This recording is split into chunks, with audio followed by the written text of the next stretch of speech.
All right, let's jump right in. We're going to talk about something pretty amazing today. One of the shortest chapters in the Quran, but wow, is it powerful.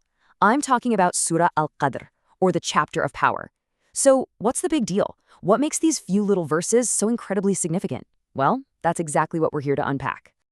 And really, this is the big question, isn't it? How can one tiny chapter, just a handful of verses, offer rewards that sound like they cover a whole lifetime of good deeds? I mean, we're talking about blessings on a scale that's almost hard to wrap your head around, like forgiving 1,000 sins at once, or getting rewards that last for ages. So you gotta ask, how is that even possible? Okay, so to get to the bottom of this, let's start with the basics, right? The core spiritual rewards. Think of these as the foundation of this surah's incredible power. These are the kinds of benefits you can hope for with any sincere recitation, just built right in. It's all about that foundation of divine mercy. You know, when you think about it, forgiveness is at the heart of so much of our spiritual life. And what's amazing here is that Surah Al Qadr gives us this really direct, really powerful way to seek it. The traditions tell us about a specific practice that leads to something, well, something pretty remarkable. And it all kicks off with a really simple number, just 10. All it takes is reciting the surah 10 times. And doing that is said to unlock this incredible wave of divine mercy. We're talking about something huge here, something that can wipe the slate clean and lead to the forgiveness of 1,000 sins. Just think about that for a second. 1,000. It just goes to show you the incredible generosity that's packed into this one simple practice. It's such a small act, right? But the reward, wow, it's anything but small. And hey, this isn't just some vague idea floating around. It's stated directly in the traditions. We have this quote from Imam Muhammad al-Baqir, who was a really important early Islamic scholar and a descendant of the Prophet. He's the one who gives us the specific source for this amazing blessing, so it's really grounded in some serious spiritual authority. But wait, it doesn't even stop at forgiveness. The list of foundational blessings just keeps going. And what's so cool is just how broad they are. I mean, get this. Reciting it just once is like getting the reward for fasting the entire month of Ramadan. Reciting it constantly can help increase your sustenance. It calls down divine mercy. And you even get good deeds recorded for every single particle you recite. It's incredible. I love this next part because it really paints a picture of the surah's protective side. Imam al-Sadiq uses this beautiful metaphor. He says it's like a cave or a shelter for believers. You know, a safe place from all the noise and pressures of the world. It's such a powerful way to think about finding refuge in your faith, isn't it? Okay, so we've covered the basics, but now things get even more interesting because it's not just about what you recite, it's also about how and when. The way you recite Surah Al Qadr and the time you choose to do it can actually amplify these blessings to a whole new level. Now, this part is really fascinating.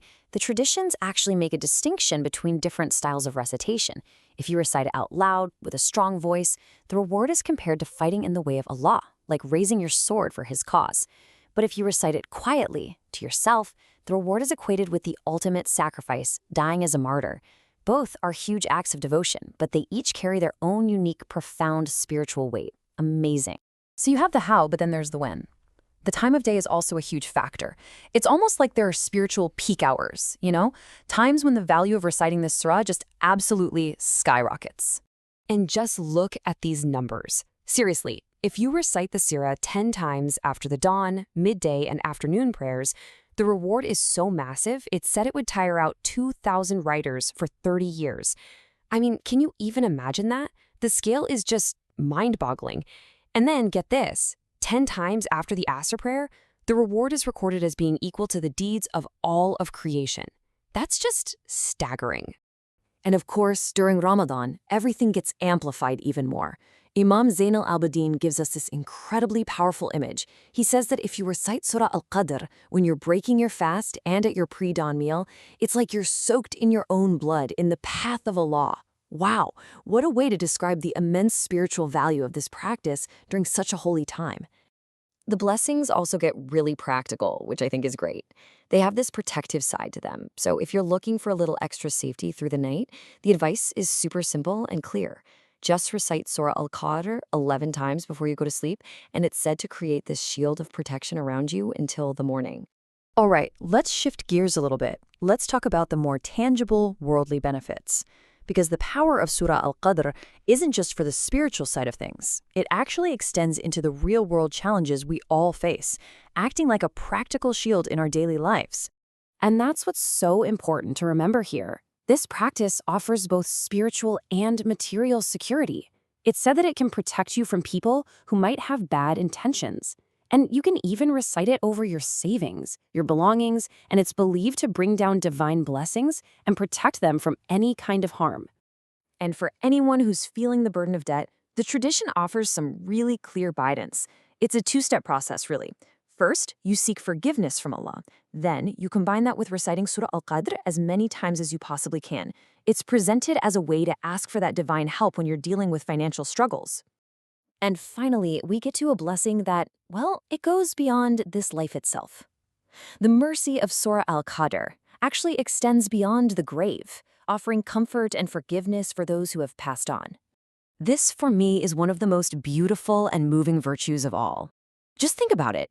A simple act from someone who's still here, reciting this short chapter just 7 times at a believer's grave, is said to have this huge positive impact on the soul of the person who's gone. It can grant them forgiveness and help them on their journey to paradise. It's really the ultimate act of mercy, connecting the living and the dead. And that really brings us to our final thought. So when you step back and look at it all, when just a few short verses can unlock this huge ocean of mercy, we're talking forgiveness, protection, help in this life, and even mercy after death. What does that tell us? What does it reveal about the nature of divine grace? To me, it suggests a generosity that's just immense. And it's right there, accessible to all of us, just waiting to be unlocked by a little sincere devotion.